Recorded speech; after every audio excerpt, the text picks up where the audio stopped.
സംസ്ഥാനത്ത് കഴിഞ്ഞ 24 മണിക്കൂറിൽ അൾട്രാ വയലറ്റ് സൂചികയിൽ ഉയർന്ന തോത് രേഖപ്പെടുത്തി.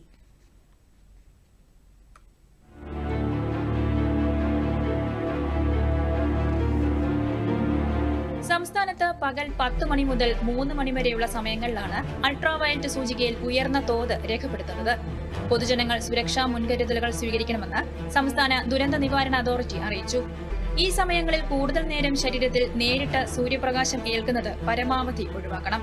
തുടർച്ചയായി കൂടുതൽ സമയം അൾട്രാവയലറ്റ് രശ്മികൾ ശരീരത്തിൽ ഏൽക്കുന്നത് സൂര്യതപത്തിനും ത്വക്ക് രോഗങ്ങൾക്കും നേത്രരോഗങ്ങൾക്കും മറ്റ് ആരോഗ്യ പ്രശ്നങ്ങൾക്കും കാരണമായേക്കാം. പുറം ജോലികളിൽ ഏർപ്പെടുന്നവർ, കടലിലും ഉൾനാടൻ മത്സ്യബന്ധനത്തിലും ഏർപ്പെടുന്ന തൊഴിലാളികൾ, ജലഗതാഗതത്തിൽ ഏർപ്പെടുന്നവർ, ബൈക്ക് യാത്രക്കാർ, വിനോദസഞ്ചാരികൾ, ചർമ്മരോഗങ്ങളുള്ളവർ, നേത്രരോഗങ്ങളുള്ളവർ, ക്യാൻസർ രോഗികൾ, മറ്റ് രോഗപ്രതിരോധ ശേഷി കുറഞ്ഞ വിഭാഗങ്ങൾ തുടങ്ങിയവർ പ്രത്യേകം ജാഗ്രത പാലിക്കണം.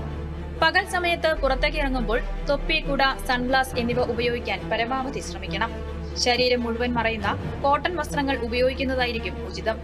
യാത്രകളിലും മറ്റും ഇടവേളകളിൽ തണലിൽ വിശ്രമിക്കാൻ ശ്രമിക്കണമെന്നും ദുരന്ത നിവാരണ അതോറിറ്റി മുന്നറിയിപ്പ് നൽകിയിട്ടുണ്ട്. News desk, Doordarshan.